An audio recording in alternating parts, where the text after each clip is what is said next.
It's the most wonderful time of the year. That's right, everyone, it's Coplo season. And while Huskies shed all year round, this is the time when it's like a marathon of shedding. How's everyone's houses looking these days? Does it look like a snow globe? Do you have a carpet where you didn't expect to have a carpet? Coplo season is a magical time. And on today's episode of the Sibe-Stream Podcast, we talk about all the things we do during this wonderful time of year. Although, it kind of feels like it happens all year long. It's the gift that keeps on giving.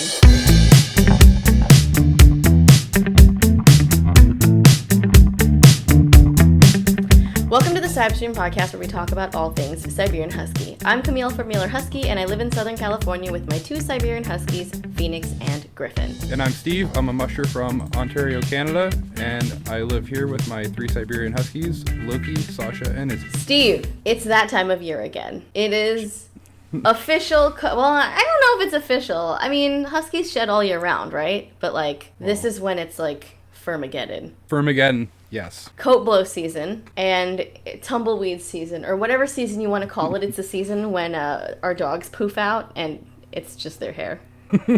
All of it. I was thinking about this the other day. We recently hung out with Matt Shepp, actually a couple months ago. Tiny and I went over and hung out with him, and then we sat down on the carpet, and I was like, we shouldn't be sitting on a carpet. And then I looked at the carpet, and I was like, oh, right, it's like no dog hair on this carpet. And it's almost kind of weird, right? When people don't have that much hair in their house. Maybe I'm just saying that to make myself feel better. No, yeah, for sure. Even when I go to my sister's house, it's like her dog is really small and has hair, doesn't have fur, so doesn't shed at all, and it's all I'm like, oh, do I sit on the couch? I'm like, oh wait, there's no fur on the couch. Right. I'm in love with this attachment on my Dyson that allows me to vacuum the couch. And I think, do you think people think it's weird when they're like, oh, I'm going to come over, and I'll be like, okay, well, let me just vacuum the couch first. That doesn't make us weird. That's normal. We're just good hosts. I have a question, though, for you, Steve. Mm-hmm. And I can't even get through this with a straight face. It's been too long, and I've accrued so many puns since the last time we've podcasted. So you're going to have to just deal with all of my puns in this episode. All right, the question is, have you ever taken a shed so big that you feel a couple pounds lighter? Oh. What? You've had too much time to think of these puns, because that's just ridiculous. I've been holding on to that. I've been holding on to that for weeks. Anyway, so now that we're fully into coat blow season, what are you doing differently, or what do you do now around this time of year that your dogs are just molting? Well, of course they all shed in different phases. So one dog will start shedding, and then they'll be done shedding, and then another dog will start shedding, and then they'll finish shedding, and then the last dog will start. It's like a 3-month process, because they can never all shed at the same time. And before you know it, it's next coat blow season. Yeah, that's how it works. Do you think that you brush them more? Oh yeah, 100%. Pull little thingies out of them more? Yeah, we kind of have a system where one day we'll hit them with the undercoat rake, and then the next day we'll hit them with a slicker brush, and then the next day it's back to the undercoat rake and then slicker brush.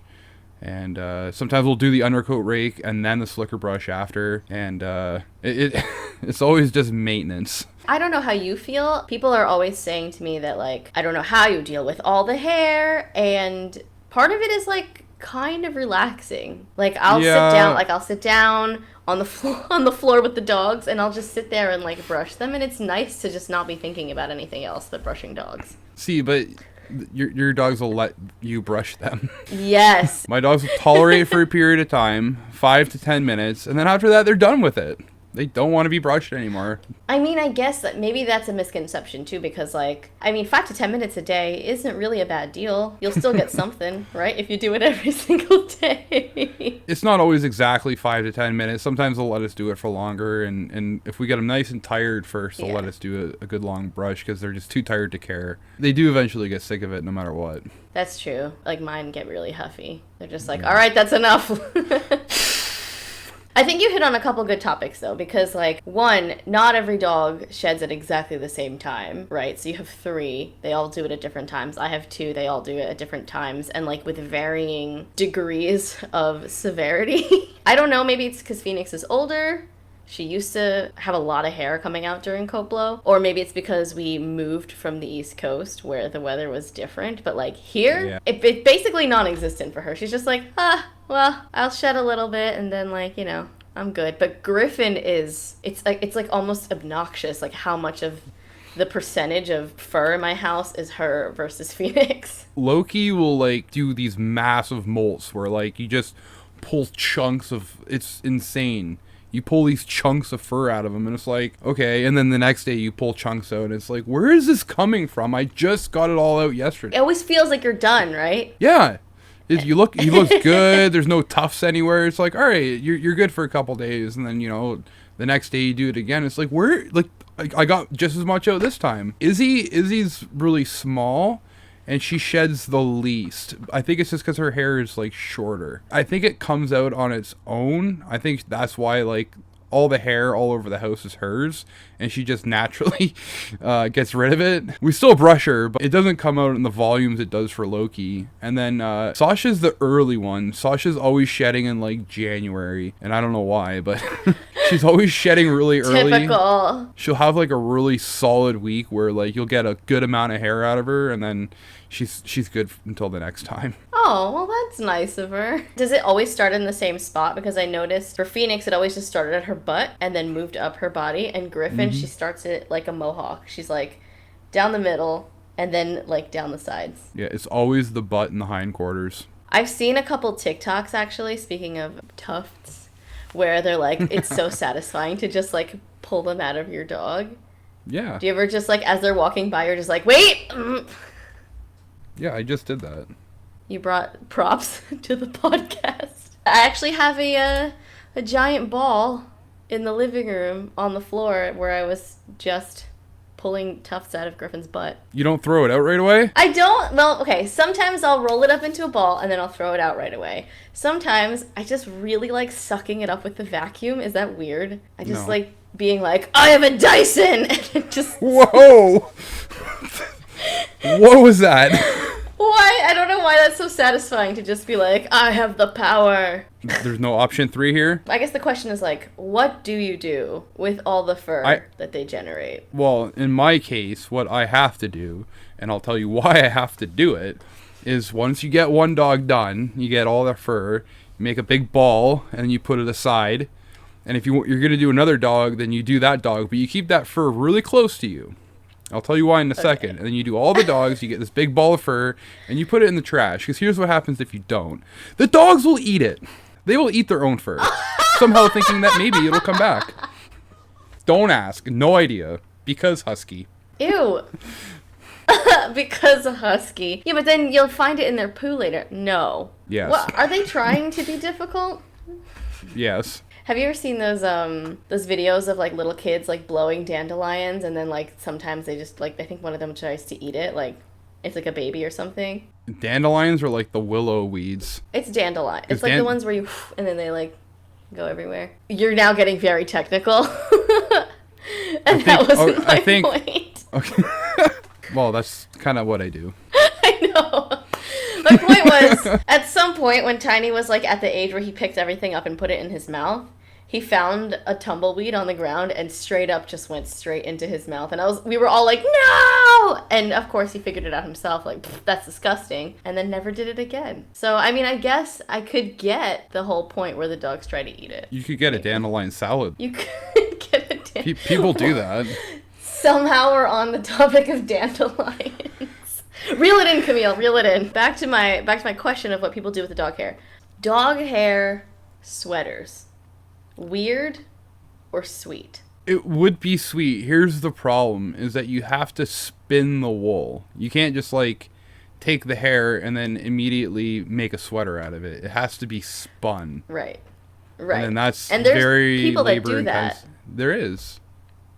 But it's a very old way of doing things. So there's not too many people that can spin dog hair into thread and yarn, or like, I'm not really 100% sure what it would be.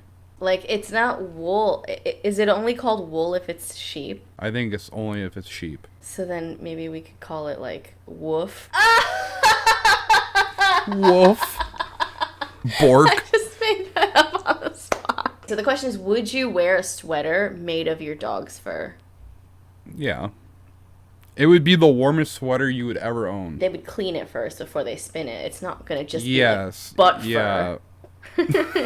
Because it's so plentiful. They're going to wash it first before they spin it into wolf. Yeah, they wash it and they prepare it before they spin it into wolf, and then somebody else, once it's spun, will knit the sweater. Yeah, I can crochet, so I can make stuff. I could have made hundreds, if not thousands, of sweaters by now. Me as well. And blankets, and I guess if it's spun, it's not just gonna shed everywhere like how we normally perceive the fur. Yeah, because it's all in the same direction. Okay, I guess I would wear a sweater made out of husky fur. I think it would be a good exercise. Yeah, it would be a good exercise on, like, you know, putting myself in their shoes. That's one of the things I do to people when they come over and they got like questions about the dogs. If we've brushed them, sometimes we'll put the fur in a bag. Like if they're blowing coat, we'll get like a shopping bag and we'll put all the fur in the bag because it just fills up the garbage. But I'll take the fur and I'll have them hold it in their hand and close their hand, and I'm like, do you feel anything? And they'll be like, yeah, my hands are getting really warm. I'm like, yeah, yes. It's because all of the heat is getting reflected back into your hand. And that's how it works, people. I have another question, though. So I have a high-velocity blower that I haven't used because I live really, really close to my neighbors at this house. Like, in my previous house, we had a bigger yard, so I was able to just do that and, like, feel zero guilt. But, like, my neighbor over here is literally painting their house. And I just thought it would be... He would add a little texture to their paint if I was just blowing dogs' coats out in the backyard. But I recently saw TikTok of somebody doing this, like blowing out their dog's coat, and then having the hair just like fall into their yard, and all these people being like, aren't you going to pick that up? Like, what are you going to do with that? And I think it's just people just don't know that you just leave it in your grass. And birds will steal it. Yep. I don't see a problem with that. Right. Just like leaving it in your yard. It'll eventually blow away or get taken by animals. Well, you do this thing. I know you don't do it out in California as much, but people out here, we do this thing we call cut the grass. We do cut the grass. Somebody does it for me, but yes, cut the grass. Some of us don't have grass. That's my point. But it gets, like, there'll be fur outside, and I'll see it when I'm cutting the grass, and it just gets mulched up and ends up just adding to the biodiversity of the yard, I guess. Yeah, I guess so. I think, though, that either the guy who cuts my grass is trying to ignore all the fur in my backyard, and also the birds are kind of slacking because there's just, like, big tumbleweeds out there that I think I'm eventually going to have to pick up. We did talk about the fact that, like, it's kind of weird to be in people's houses that don't have a lot of dog hair. And I've kind of just accepted the fact that, like, this is my life. I mean, I've had Huskies for over 10 years now. So, like, this is just my life. This is just, like, how I live. I wear specific things. Like, the texture of this doesn't pick up dog hair. And, like, I've just changed everything to, you know, basically have these dogs. Silk everything. Yes. I have been looking for new bed sheets for a long time, and I found those like jersey material ones that like feel like a t-shirt, and I was like, no, this looks like it could be comfortable, but this is just going to attract dog hair. Even though the dogs don't sleep on the bed, it will be there. So my question for you is, like, where's the weirdest place that you've found husky fur? In a can of soup that I just opened. Don't ask. Did it have to? So you like opened it, you think, and then like you look away, and some of it just like floated down into the soup? I think when I opened the top and I took the top off, it created a negative pressure zone, which the air in the surrounding room filled, and instantly a piece of husky hair just floated in there. Because it's actually just floating around in the atmosphere in our houses right now. Yes. That's just normal. Actually, 99% of the time I make a video, any type of video, I'll see like a hair just floating in front of the camera. Yeah, oh yeah, I see one right now. You just check to see if it happened to you right now. Yeah, I'm looking at one right now. See, I don't have central air, so I don't have like with a central air system, what happens is like your whole house has like forced air. So all of the air is recycled and gone through a filter and then pushed back out by the furnace. I don't have that. I have hot water heat. And for air conditioning, they're called window shakers. I have very advanced window shakers, ladies and gentlemen.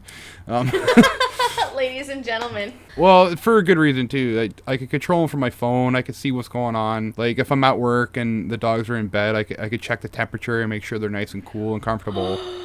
Oh my gosh, that's goals for me. You could literally control the room temperature from anywhere in the world of your house. Yep. But the filters on them, I have to clean them a lot because they get filled up really fast. So the weirdest place the weirdest place I have found a dog hair is on my own head, and I think I was like half asleep, and I'm looking at myself in the mirror, and I'm like, oh, a white hair! So I go to like pick it out, and it's actually just a dog hair, and I was like, you guys are giving me gray hair. Like physically and also metaphorically. I don't know if this happens to you a lot, but like I'll go to the store or something, the grocery store, and I'll put my mask on, and then halfway through like whatever I'm doing, I'll be like, there's a hair. Like I know it, I feel it, it's in my mask. And of course, like I'm so numb to the fact that there's like fur everywhere that I just, even if I look at my mask, I'm not like checking that closely. It happens every time. It's just gonna go on my face. And then in the store, I'm like, how do I get this thing out of here? See, I'm used to having hair on my face. It's just like, just swallow it, it's fine. Yeah, I mean, there's worse things that you swallow that you don't know about. That's true. I think you swallow like 8 spiders in your life or something like that. Mm-hmm. Let's never think about that again. As long as you don't swallow a cicada. Ugh!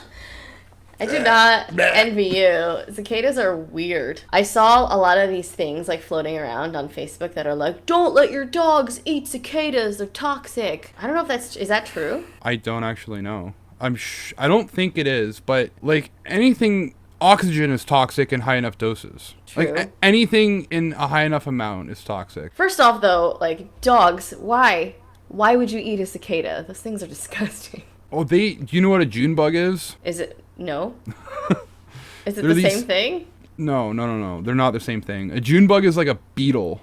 It's like this really, like, thick armored beetle. It's about the size of a quarter. It flies around and like always flies into your security lights, and it'll like hit you in the face, and it feels like you just got hit by a rock. They're the worst. Those are jerks.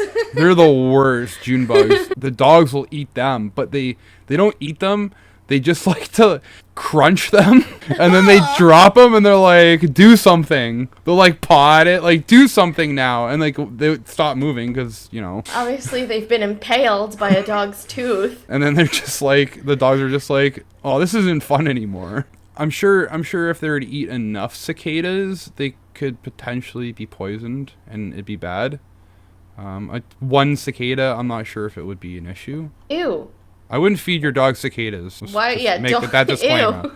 Don't feed your dog cicadas. Yeah, I mean, I guess I don't really know, and we don't have cicadas out here, so I'm very happy about this. I've skipped this 17-year cycle. It's 17 years, right? For this brood, yes. Ugh. There's other broods. Stay in the ground, please. Yeah. We don't need you. We don't need you. Is there a purpose? Do cicadas have a purpose? I would rather have cicadas over ticks. Okay. Any day I'll take cicadas. Maybe them coming out of the ground and making those weird little holes, maybe that just like aerates. I almost just said exfoliates. It exfoliates the dirt. Maybe it's good for the soil. I don't know. Everything has a reason, right? Okay, so I just checked Snopes. Cicadas are not poisonous to dogs, and owners shouldn't be particularly worried if their dogs eat a few. However, eating a lot of cicadas could cause digestion problems for dogs. No cicadas smorgasbord. Mukbang. I don't want to make cicada puns. It's not cicada mukbang live stream. No! On the next live stream, Steve's dogs do a mukbang. I did want to get on the topic of like the tools that we use during coat blow season, because this is actually a question I get asked a lot. So what do you guys use, Steve? We have a variety of tools. We have tried all of the tools. We mainly use 2 different kinds of undercoat rakes. One is like a rake, like a T, and then the other one's just a straight handle. Each of them kind of has like their pros and cons. The one that's a T has rotating pins. Very important. You want at least one undercoat rake that has rotating pins. It makes it so much easier to pull it through the fur. Make sure the pins rotate. I don't have one with rotating pins. Oh, you are missing out. Is this going to be a game changer for me? Bro, it's such a game changer. I have a couple of slicker brushes of different styles. I'm sure you know what a slicker brush is. Yes. It's not really 100% for like de-shedding. It's more of a grooming tool where you're just like, you know, a comb basically. Yeah. Or a brush, I guess it would be. I also have a dematting tool. It's a really weird looking tool, but if there's any like knots or tangles or anything, it's got sharp blades on hooks that'll help kind of cut through the tangles and the knot. It looks a lot like an undercoat rake, but instead of the pins, it has like these hooked teeth that are sharp. I've seen those. They look like... They look like claws. Yeah. Okay, yes. We have a Furminator. We don't use it because we got the Furminator, and I think like 6 weeks later, we ended up, you know, watching YouTube, found out that, we're not supposed to use a Furminator. I have one too. I think everybody goes through that phase of like, because they advertise, like, it's perfect for dogs that shed. And even at the groomer, like if I go to take them to get groomed, they're like, we'll use a Furminator. And I'm like, no, thank you. We have like these like hand brushes so that you strap it on your hand and you can brush them like that. I have that. You have it's that like too. it looks like a glove. Okay. Yeah. Right? Okay. So what do we have? Okay, I have my handy undercoat rake, which is one of the first things I ever bought as a dog owner. So that thing is like 12 years old almost, and it's missing a tooth, and it doesn't have the teeth that rotate. But like, when the tooth fell off, I was like, this is a big moment for us. And I do have like one of those soft bristle brushes that you can like, there's like a strap on it, and then I think it just feels nice for them, honestly. It doesn't really do much, but the dogs seem to like it. And I do have that glove that has like the blue rubber with the teeth, and everyone hates it. Like, it's effective, it'll get the hair out, but like the dogs absolutely, when they see it, they're like, please, no, not that thing. Then I also have the high velocity blower. I think it's like the K9 3 or something like that, and a grooming table, which is really nice. I just haven't been able to do it because, like I said, I'm not trying to like have the dog's fur end up in my neighbor's soup. And the one thing I think that I use the most is my hands. I'm always just pulling tufts out of them, which is also super effective. Have you ever been to a dog show? I have never been to a dog show. No, I've watched them on TV. Yes. You'll see in the pet stores they have like these combs. They look like a comb, but they're metal with like really narrow pins. They use those for dog shows to get the dog ready to show. Oh, I thought those were for like removing fleas and stuff. I mean, you could use that for that too, but that's the one other thing. I don't have that, and that was the next thing I was gonna get. To get their hair like super sleek. And they use water too. I have like a Meeler water spray that's supposed to like attract dirt, so I'll like spray it on the dogs and then I'll wipe them down.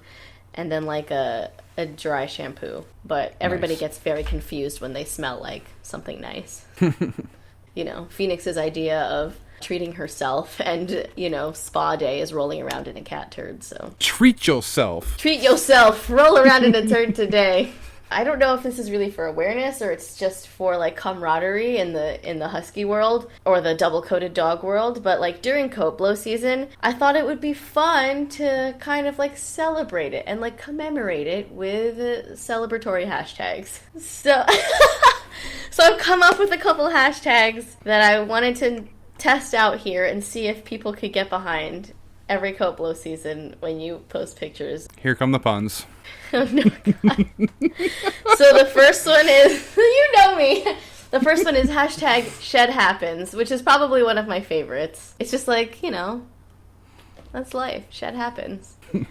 The second one is hashtag dog hair don't care. It's kind of like messy hair don't care, but like if you like leave your house and you just your shirt's covered in dog hair, but you don't give a woof, you know. Dog hair don't care. And my last one is for after coat blow season is done, but you want to remember the good times you had during coat blow season, you could use hashtag throwback Furs Day. Furs Day. Furs Day. How are you going to do Thor like that? Thor? You don't know why Thursday is named Thursday? Tell me it's named after Thor, the god of thunder. Yeah. Thor's Day? What? Steve, just coming with random trivia every time. Bro! Wednesday is named after Odin. Like Odin's Day? Like Wednesday? Oh my god, stop! Saturday's named after Saturn. Okay, enough etymology. So I had one that I was on the fence about, and I wasn't sure if anyone would get it, but like, you know how people say like, mind blown? I wanted to be like, coat blown. I like it. Yeah. It's for when the season's over, you know? We just celebrate that it's over and we're about to start it again in like a month. Nice. And that's it. That's a happy coat blow season, everybody. I hope you are all enjoying the fur in your soup. The fur is real. The fur is real. I do have one thing I wanted to ask you. When the person that cuts your grass does cut your grass, do any of your dogs like roll in it at all, or like do anything? Or no, because I have a dog here. Could not care less. Because I have a dog here that, oh my god, if I cut the grass, she's taking a bath in the cut grass. And then she turns into the Hulk. Yeah, you know what? It's her natural hair dye. She's trying to express herself with her hair color, Steve. I'm not trying to box her in. She just trying to understand. Just hulks out. She does. Okay, next, I'll put a picture of this in the Facebook group if you're not already in our Facebook group. You know, why am I doing it? Steve, you put a picture of it in the Facebook group. You can share Hulk Doggy with everybody. But I think the challenge would be next time that she does that, because she's going to do it again, right? Could you please, for us and the rest of the world, put her in some tiny purple shorts? Oh no. Okay, that's a good idea. See, here's the thing. It's a challenge. I usually let them out, and then they do their business, and then I bring them in, and then I cut the grass, and then I wait a couple hours, because it literally takes like a week for that grass stain to come out of her, unless I bathe her. Oh man. It takes a while for the grass stain to come out. It comes out naturally. Yeah. I feel like she enjoys this, I'm sure. She's like a teenager, like, I'm stressing my parents out. That's her. You know what? I'd rather have a dog that rolls in grass clippings than a dog that rolls in cat turds. So, you know, that's about you, Phoenix. That's just your life, though. It is just my life. That brings us to the end of the Shed Happens episode. See, I now dubbed this the Shed Happens episode. Let us know in the comments or tell us in the Facebook group what you guys do when your dogs are blowing coat. If you have any questions and you're a first-time Husky owner and you want to know how to get through this fun and adventurous time with your dogs, just let us know. And I'm sure we have some wisdom to share with you. If we don't have wisdom, we have funny stories. True, we do have that. And we have bags of fur, so if anybody wants that, I will not be mailing it to you, but you can probably hope that it blows into your yard at some point. Thanks for joining the Sibe-Stream Podcast this week. Your support means so much to us. If you enjoyed this episode, please share it with a friend, leave us a like, comment, or review. Remember, the best way to care for your Siberian Husky is with love. Take care, and we'll see you all next time.